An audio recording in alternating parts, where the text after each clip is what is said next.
So hello friends, my name is Amit Raj और स्वागत है आपका आप ही के चैनल द नॉलेज कंज्यूमर्स पे। आइए देखते हैं जो आज के हम लोग लेक्चर है उसमें लोग क्या क्या चीजें पढ़नी है। देखिए यहाँ क्या लिखा हुआ है, एसएसटी क्लास 10 हिस्ट्री चैप्टर 3, उसका क्या नाम है, नेशनलिज्म इन इंडिया। बहुत ही इंपोर्टेंट चैप्टर है ये, आप लोग समझ लीजिए। बहुत ही इंपोर्टेंट चैप्टर है, बहुत ही मजेदार चैप्टर है और बहुत ही एक ऐतिहासिक चैप्टर है। ठीक है ना, बहुत आप लोग बहुत इतिहास चले जाएंगे, पूरा आप लोग पूरा एकदम पास चले जाएंगे और अच्छे से जानेंगे कि हम लोग के भारत देश में क्या पहले हुआ और आजादी से पहले हम लोग का भारत देश कैसे लड़ा और क्या क्या चीजें आज हम लोग जानेंगे। यहाँ पे नेशनलिज्म इन इंडिया। देखिए किसी भी चैप्टर को पढ़ने से पहले आप उसके नाम का मतलब समझ लेते हैं ना, आप लोग आधे या चैप्टर ऐसे समझ जाते हैं। तो आप लोग याद रखिएगा, नेशनलिज्म इन इंडिया का मतलब क्या होता है, राष्ट्रवाद का उदय भारत में। भारत में राष्ट्रवाद कैसे आया, राष्ट्रवाद का मतलब क्या होता है आप लोगों को पता भी होगा। राष्ट्रवाद का मतलब ये होता है कि देशभक्ति की भावना होना है।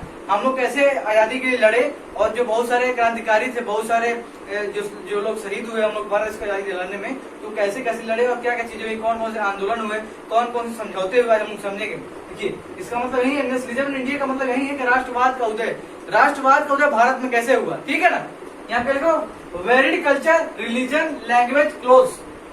आइए समझते हैं कि भारत देश में क्या क्या चीजें थी उस समय और क्या क्या चीजें नहीं थी और क्या क्या उसमें मतलब कि बदलाव किए गए और क्या क्या चीजें हुई। यहाँ पे varied culture, religion, language, close. देखिए जो भारत देश उसमें क्या था कि अलग अलग संस्कृति के लोग रहते थे, अलग अलग भाषा बोलते थे, अलग अलग कल्चर था, अलग लैंग्वेज था, अलग रिलीजन था, अलग धर्म था, अलग भाषाएं थी, अलग बोलियां थी, अलग खाना पीना था, अलग खान पान था। ठीक है ना, अलग पहनावा भी था। देखिए हम लोग जो भारत देश बहुत ही डाइवर्सिफाइड देश है, मतलब एक तरह से पूरा अलग अलग भाषाओं का देश है, अलग अलग धर्मों का देश है, अलग अलग बोलियों का देश है, अलग अलग भाषाओं का देश है, मतलब बहुत ही एक डाइवर्सिफाइड देश है हम लोग भारत। ठीक है, यहाँ पे varied culture, religion, language, close. देखिए जो हम लोग का भारत देश है, आपको मैं फिर से बता दे रहा हूँ, जो हम लोग भारत देश है उसमें क्या है, अलग अलग भाषाएं बोली जाती हैं, अलग कल्चर है, अलग पहनावा है, अलग खाने पीने के सामान, मतलब अलग अलग लोग खाना पीना पसंद करते हैं और अलग मतलब कल्चर भी है, अलग भाषाएं बोली जाती हैं। ठीक है,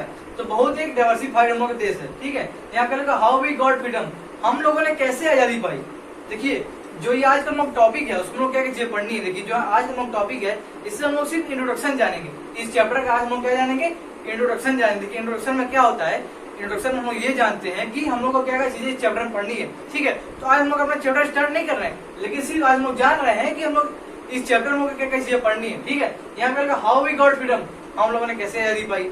ठीक है, ये तो आपको क्वेश्चन आता ही होगा कि हम लोगों ने आजादी कैसी पाई, आजादी के लिए कौन कौन से लोगों ने कुर्बानियां दी, अलग अलग क्रांतिकारियों ने, अलग अलग क्रांतिकारी हमारे देश के शहीद हो गए, अलग अलग आंदोलन किया गया, अलग अलग समझौते हुए, अलग अलग लड़ाइयां लड़ी गई, अलग अलग क्या हुआ कि आंदोलन किया गया, मतलब बहुत सारी चीजें हुई। यहाँ पे लिखा हाउ वी गॉट फ्रीडम, हम लोगों ने आजादी कैसी पाई और हम लोग को आजादी पाने में 2 साल क्यों लगे, ये भी हम लोग जानेंगे कि हम लोग जो हम लोग का देश है उसमें क्या है कि जो हम लोग का देश उसमें क्या है, जो उसमें पहले देखिए क्या था, हाउ वी गॉट फ्रीडम। देखिए क्वेश्चन बहुत इंपॉर्टेंट क्वेश्चन है, हाउ वी गॉट फ्रीडम का मतलब ये कि हम लोगों ने आजादी कैसे पाई। देखिए जो हम लोग का भारत देश था उसमें क्या था कि अंग्रेजों का गुलाम था। ठीक है ना, जो हम लोग का भारत देश था वो क्या था कि अंग्रेजों का गुलाम था और जब अंग्रेज भारत आए तो क्या कि उन्होंने बहुत सारी पॉलिसीज अपनाई, जैसे कि मान लीजिए divide and rule. Divide and rule में क्या था, जो जब अंग्रेज भारत आए तो उन्होंने क्या किया कि जो हम लोग का भारत देश में क्या किया कि लोगों को डिवाइड करने लगे, लोगों को अलग अलग करने लगे और लोगों को धर्म के नाम पर भड़काने लगे और लोगों को अलग कर दिया और रूल करने लगे। देखिए जो अंग्रेज आए थे वो बहुत ही दिमाग से खेल रहे थे सारी चीजें, और जब अंग्रेज भारत आए तो उन्होंने क्या किया कि जब अंग्रेज भारत आए ना तो उन्होंने क्या किया कि वो ट्रेड के बहाने आए थे, वो क्या करे, व्यापार करने के बहाने। जब अंग्रेज भारत आए वो क्या करने आए थे, व्यापार करने आए थे, लेकिन उन्होंने देखा कि जो भारत देश है वो क्या है कि बहुत ही रिच कंट्री है, बहुत ही रिच रिसोर्सेस हैं, बहुत सारे संसाधन हैं, बहुत सारे रिसोर्सेस हैं। क्या हुआ कि अंग्रेजों के मन में लालच पैदा हो गई, वो लालची थे ही। देखिए जो अंग्रेज थे बहुत ही लालची थे। ठीक है ना, आप लोग याद रखिएगा, जो अंग्रेज थे वो क्या थे, बहुत लालची थे। उन्होंने क्या किया कि देखिए जब वो क्या कि भारत देश में आ गए, उन्होंने क्या किया कि सारे रिसोर्सेस को खत्म करना स्टार्ट कर दिया, सारे रिसोर्सेस को निकालना शुरू कर दिया और अपने देश फेरना शुरू कर दिया। ठीक है ना, यहाँ पे व्हाट इज कॉलोनिज्म। आइए समझते हैं कि कॉलोनिज्म का मतलब क्या होता है। इससे पहले आइए समझते हैं sense of belonging. Sense of belonging क्या मतलब हो, देखिए सेंस ऑफ बिलोंगिंग का मतलब ये होता है कि आप लोग को पता है कि हम लोग जो हम लोग भारत देश है उसमें क्या है कि अलग अलग धर्म है, अलग अलग भाषाएं बोली जाती है। तो क्या हुआ कि देखिए जब लोग अलग थे, लोग भाषाएं अलग थी, देखिए लोग तो एक ही थे लेकिन भाषा अलग थी, धर्म अलग थे, तो क्या था कि लोग एक तरह से एकजुट होकर नहीं रहते थे, लोग यूनाइट होकर नहीं रहते थे। और जब अंग्रेज भारत आ गए तो उन्होंने क्या किया, डिवाइड एंड रूल करके और लोगों को भड़का दिया था। ठीक है, यहाँ क्या लिखा सेंस ऑफ बिलोंगिंग। हम लोग समझेंगे कि सेंस ऑफ बिलोंगिंग कैसे डेवलप हुई, ठीक है ना। अभी हम लोग उत्तर समझ में नहीं आया क्योंकि ये इंट्रोडक्शन है, तो हम लोग समझेंगे कि सेंस ऑफ बिलोंगिंग कैसे पैदा हुई, सेंस ऑफ बिलोंगिंग है वो कैसे डेवलप की गई भारत देश में, हम लोग समझेंगे। यहाँ पे व्हाट इज कॉलोनिज्म, हम लोग समझेंगे कि कॉलोनिज्म क्या होता है। देखिए आइए मैं आपको बता दूं कि कॉलोनिज्म होता क्या। देखिए एक होता है रूलर, एक होता है रूलर जो कि किसी कंट्री पर रूल करता है, और एक होती है कॉलोनी जो कि किसी कंट्री के अंडर में होती है। देखिए उस समय क्या था, जो रूलर कौन था, ब्रिटिश थे, और कॉलोनी कौन थी, इंडिया थी। उस समय क्या था कि रूलर कौन थे, ब्रिटिश थे। उस समय रूलर कौन था, ब्रिटिश थे, और उस समय कॉलोनी कौन थी, इंडिया थी। क्या समझ गए आप लोग। तो कॉलोनिज्म का मतलब यही होता है कि कोई भी कंट्री है वो किसी कंट्री पर रूल कर रही है, उसकी क्या हो जाएगी, कॉलोनी हो जाएगी। मान लीजिए जो ब्रिटिश थे वो हमारे पर रूल कर रहे थे, तो हम लोग क्या हो जाएंगे, उनकी कॉलोनी हो जाएंगे। तो समझ गए आप लोग। यहाँ क्या लिखा, ब्रिटिश एक्सप्लॉइटेड आवर रिसोर्सेज। देखिए जब अंग्रेज भारत आए तो उन्होंने क्या किया कि हमारे रिसोर्सेज को एक तरह से पूरा एक्सप्लॉइट करने लगे। जब अंग्रेज भारत आए तो उन्होंने क्या किया कि हमारे संसाधनों को, हमारे रिसोर्सेज को क्या कर दिए, पूरी तरह से एक्सप्लॉइट करने लगे, चोरी करने लगे, अपने देश से भेजने लगे, ठीक है ना। British exploited our resources. जब अंग्रेज भारत आए तो उन्होंने क्या किया कि हमारे रिसोर्सेज को, हमारे संसाधनों को क्या किया, एक तरह से पूरा लूट कर अपने देश भेजने लगे। क्या समझ गए। वो लूट कर क्यों ले जा रहे थे, क्योंकि वो एक तरह से लालची थे, एक तरह के बहुत बड़े लालची थे वो, समझ लीजिए। British exploited our resources to increase and develop their economy. ये समझिएगा आप लोग, British exploited our resources to increase and develop their economy. जो अंग्रेज थे वो मजा करने तो आए नहीं थे भारत, वो दिमाग का खेल करके भारत आए थे। तो उन्होंने क्या किया कि ब्रिटिश एक्सप्लॉइटेड आवर रिसोर्सेज। जब ब्रिटिश भारत आए तो उन्होंने क्या किया, जब अंग्रेज भारत आए तो उन्होंने क्या किया कि हमारे रिसोर्सेज को चोरी करना शुरू कर दिया और अपने देश भेजना शुरू कर दिया। और वो अपने देश क्यों भेज रहे थे, अपने देश की इकोनॉमी को बढ़ाने के लिए, अर्थव्यवस्था को सुधारने के लिए। ये आप लोग याद रखिएगा, किसी भी काम को आप लोग करते हैं तो उसकी कोई वजह होती है ना। जो ब्रिटिश थे, जो अंग्रेज थे, वो क्या करते थे कि हम लोग का जो हम लोग का भारत देश था वो बहुत ही रिच रिसोर्सेज का एक तरह से पूरा भंडार था। तो क्या हुआ कि जब ब्रिटिश भारत था तो उन्होंने क्या किया कि हमारे रिसोर्सेज को लूटना शुरू कर दिया और अपने देश भेजना शुरू कर दिया, क्योंकि उनको अपने ब्रिटेन देश की इकोनॉमी को सुधारना था, ठीक है। यहाँ क्या लिखा हुआ है, Hinduism, Jainism, Buddhism, Sikhism, Islamism, Christianity. देखिए इतने सारे धर्म थे हम लोग भारत देश में, और अभी भी है। Hinduism, Jainism, Buddhism, Sikhism, Islam, Christianity. देखिए इन सारे पूरे धर्मों को मिलाकर हमारा भारत देश बना हुआ है। आप लोग याद रखिएगा, इन सारे धर्मों को मिलाकर हमारा भारत देश बना हुआ है। और जो हम लोग का भारत देश है वो क्या है कि पूरा एक तरह से डाइवर्सिफाइड कंट्री है, ठीक है ना। डाइवर्सिफाइड का मतलब ये होता है कि बहुत ही विभिन्न भाषाएं बोली जाती हैं, अलग अलग लोग रहते हैं, अलग पहनावा है, अलग खाना पीना है, अलग कल्चर है, अलग संस्कृतियां हैं, अलग अलग बहुत सारी। देखिए जो हम लोग का भारत देश है ना, पूरा एक तरह से कॉम्बिनेशन है सारी चीजों का।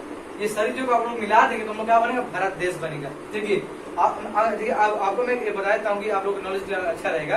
देखिए जो लोग भारत देश उसको क्या बोल सकते हैं, भारतवर्ष। देखिए जो पुराने जमाने के लोग थे वो क्या बोलते थे, भारत को भारतवर्ष बोलते थे, इंडिया बोलते थे। आप लोग मैंने बता ही दिया, भारतवर्ष बोलते थे, जम्बू द्वीप बोलते थे। आप लोग याद रखिएगा, भारत को पहले क्या लोग बोलते थे, जम्बू द्वीप भी बोलते थे, भारत भी बोलते थे, हिंदुस्तान भी बोलते हैं, इंडिया भी बोलते हैं। आप लोग याद रखिएगा, भारत देश को हिंदुस्तान भी बोलते हैं, इंडिया भी बोलते हैं, ठीक है। हिंदुस्तान, इंडिया, भारतवर्ष, भारत, बहुत सारे नामों से हमारे भारत देश को जाना जाता है।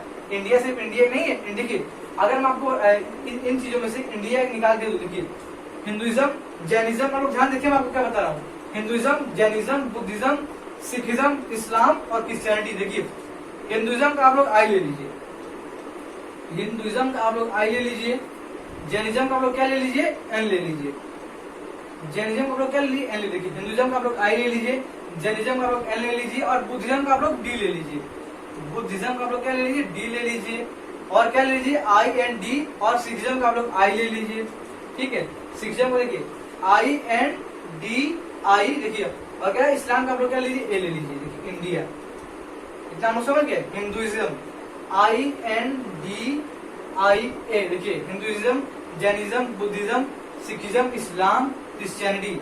इन सारे नामों को मिलाकर क्या बना, इंडिया बना है, ठीक है ना। इंडिया, इंडिया में क्या, I N D I A. Hinduism,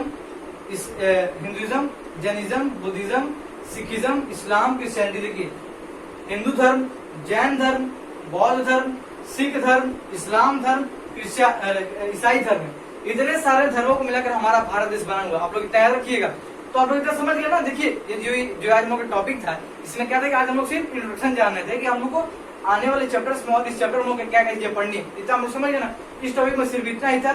आशा आप लोग को वीडियो पसंद आया होगा। देखिए अगर आपको कोई भी डाउट हो तो आप लोग कमेंट सेक्शन में पूछ सकते हैं। अगर आपको थोड़ा सा भी डाउट होता है ना किसी भी चीज में, किसी भी पॉइंट में, आप लोग कमेंट सेक्शन में पूछिए, मैं आपको जरूर बताऊंगा। और आप लोग इतना समझ गए होंगे। देखिए मैं चलिए मैं आपके पास थोड़ा सा रिवाइज कर देता हूँ। Valid culture, religion, language, close.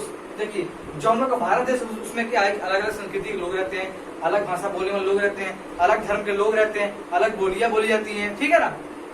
How we got freedom, हम लोगों ने कैसे आजादी पाई, मैं आपको बताऊंगा आने वाले वीडियोस में। आपको बताऊंगा कि हम लोगों ने कैसे आजादी पाई और आजादी के लिए हम लोग को क्या क्या कीमत चुकानी पड़ी और क्या क्या आंदोलन, कौन कौन से आंदोलन हुए, कौन कौन से समझौते हुए, कौन कौन सी लड़ाइयाँ लड़ी गई, हम लोग सब जानेंगे।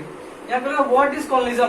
कॉलोनिज्म मैंने आपको बताई थी, कॉलोनिज्म का मतलब क्या होता है। देखिए किसी भी वर्ड के आगे अगर आईएसएम लग जाता है, किसी भी वर्ड के आगे अगर आईएसएम लग जाता है तो क्या बन जाता है, आइडियोलॉजी बन जाती है। याद रखिएगा, किसी भी वर्ड के आगे अगर आईएसएम लग जाता है उसको हम क्या बोल सकते हैं, एक तरह की आइडियोलॉजी बोल सकते हैं। देखिए आइडियोलॉजी का मतलब क्या होता है, विचारधारा होता है। आइडियोलॉजी का मतलब क्या होता है, आइडियोलॉजी का मतलब क्या होता है, विचारधारा। आप लोग याद रखिएगा, किसी भी वर्ड के आगे अगर आईएसएम लग जाता है उसको हम क्या बोलेंगे, विचारधारा बोल देंगे।